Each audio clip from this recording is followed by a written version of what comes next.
everybody, my name is Mars. You can call me MG if you would like, and today I have a video that I've been so excited to film. This video will be me talking to you about what I am calling my best book finds of the year.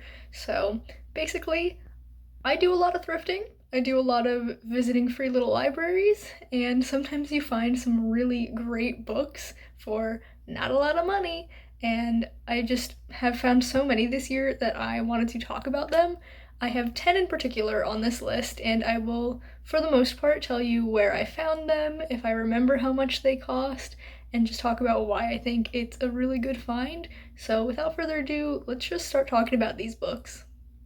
So the first book on this list is Eon by Allison Goodman, and I bought this for $1, maybe $2 at Philly AIDS Thrift, which is a non-profit thrift store where all of the profits are donated to local AIDS organizations, so it's a great cause.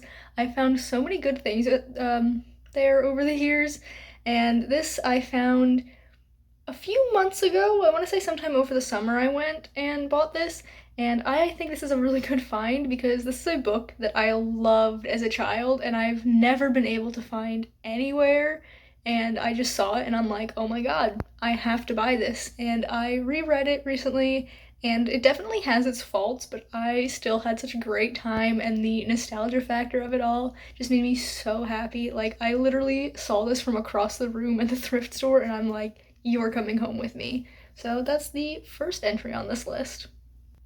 Next up, we have The Subtle Knife and The Amber Spyglass by Philip Pullman.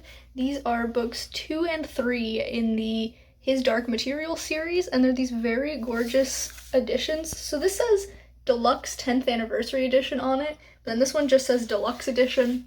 I don't know. But they've got deckled edges, which I don't like, but I know a lot of special editions have that. They have, if you can see, little ribbon bookmarks. They're just so beautiful. And I have since ordered a copy of the first book in the series, The Golden Compass, in this edition, so I will have a matching set of all 3 books.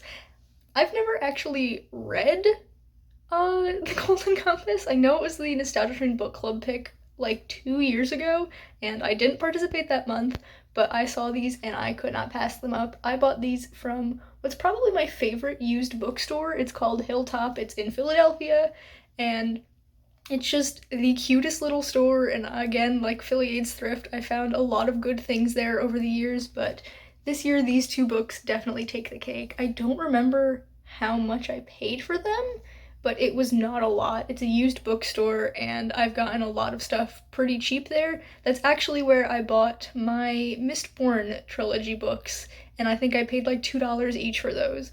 But yeah, these 2 books are just so gorgeous, and I can't wait to get the 3rd one, and I plan on binging all 3 of them together, and I'm gonna vlog it, and it's just gonna be a great time. So that is these 2 books. Next up, we have 2 books that don't really go together in terms of anything other than where I bought them, but I'm not actually gonna name where I bought these books because it is a thrift store local to where I grew up, and I feel like naming my hometown is just a little bit too personal for this. But we have Jurassic Park by Michael Crichton and Falling Up by Shel Silverstein, and I bought these when I was visiting my parents back in September, and I stopped by the store, and I also read them back to back, which is very funny. But they're such good books. This I bought because I love the movie, and then when I read it, I was like, holy crap, this is so good. It's not a 10 out of 10. There's definitely things that I preferred in the movie over the book, but it was still a fantastic time. If you want a book that will genuinely freak you out with the tension and how scary the situations the characters are in, Jurassic Park is that book. And then Falling Up I have on this list because this is the last of the Shel Silverstein collections that I needed to put on my shelf. I've had his other books literally since I was a kid, and for some reason I just never had this one, so I saw it and I'm like, well, I have to complete the collection. So that is these 2 books. After that, we have 4 books all in the same series. This is Changeless, Blameless, Heartless, and Timeless, all by Gail Carriger, I'm not sure how that's pronounced, but these are books 2, 3, 4, and 5 in the Parasol Protectorate series. I saw these at this thrift store called New Life, which is just outside of Philly. Again, I go there all the time and I've bought so many books from there. Again, it's a series where I bought all of them except the first book, but I have since ordered the first book online, so I'll have the whole set. And I bought these because, one, seeing a whole series or most of a series in one situation, I couldn't pass that up. And also, Jess from the Hex Library read these, I think, over the summer and really, really liked them. So when I saw them, I'm like, I trust Jess's reading tastes. We actually have very similar reading taste. And I'm like, for $1 each? Yeah, I'm gonna buy these books and bring them home. So I'm extremely excited to be reading these whenever that first book comes in the mail. It says allow up to 45 days on Thrift Books, which is where I ordered the first book, so I'll get to these eventually. And finally, we come to a book that I did not thrift, but I found in a free little library, and it's an absolutely insane find, and it is House of Leaves by Mark Z. Danielewski. I found this in October, I think. It's in one of my reading vlogs, I talk about it, but actually, I think it's in my Life Refresh vlog. So yeah, mid-October.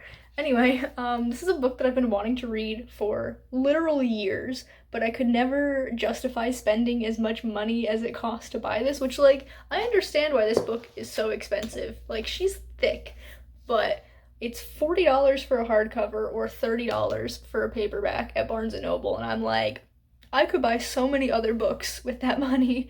I do not need it that badly. But I found this in a free little library, so I spent nothing on it.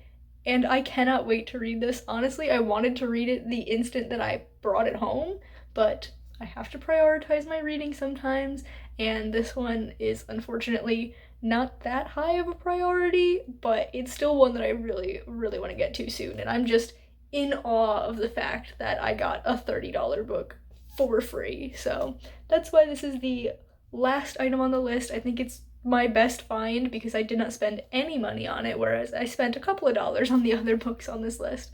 But yeah, House of Leaves will be getting read pretty much as soon as I can fit it in. And so those are all of the books I want to talk to you about today. Let me know down in the comments if you thrift or if you visit free little libraries in your area and what great books you found that way. I would love to talk about it. Also, if you are in the Philly area, drop recommendations for other thrift stores because I would love to visit pretty much any that I can find.